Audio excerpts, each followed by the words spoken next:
Austin East community is mourning the loss of a teenage student as Knoxville police continue to push for tips to help track down his killer. 16-year-old Stanley Freeman Jr. was shot and killed on Friday afternoon. Police say the teen was leaving school. He was going home from school. WATE 6 on your side's Elizabeth Kubel joins us here in the studio right now after speaking with Knox County schools and city leaders who are absolutely heartbroken over this situation. They are pleading now for change.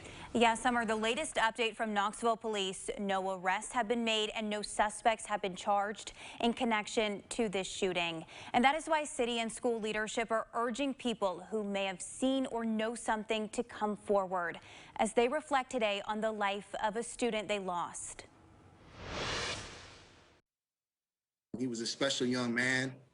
He definitely was going to do something after high school.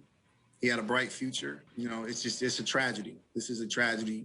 We didn't need to lose him. The principal at Austin East paying tribute to one of his students and acknowledging the pain of his school community in coping with the loss. While school is not in session today, the school is open and we have additional counselors and grief staff available for any students or community members that want to come in and talk about this. Late this afternoon, Austin East announced a move to virtual learning for the rest of the week to give students and staff space to grieve. This is just so tragic. A young man who looks like had a really bright future. He had goals for himself to go on beyond high school, go to college, have a positive impact. He loved his family, cared about his family, and we've got to do something about this. That is why the superintendent met with Knoxville's mayor today to talk about strategies moving forward. Mayor Kincannon told us about one move when school returns. We have a working plan to enhance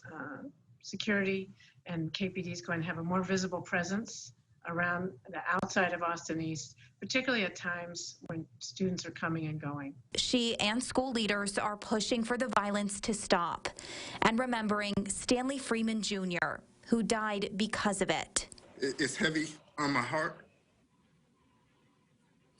and we have to do something to prevent these types of things from happening in the future. And Mayor Kincannon also told me today she is asking the police chief to call a meeting with local law enforcement agencies. That does include the TBI and Knoxville FBI department.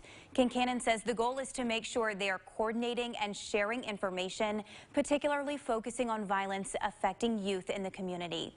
No date has been set yet for that meeting, Summer. Elizabeth, thank you. Investigators are urging anyone with any information that could help solve this crime to give KPD a call, anything at all. That number is 865-215-7212. You can also email violentcrimes@knoxvilletn.gov. And remember, you can remain anonymous.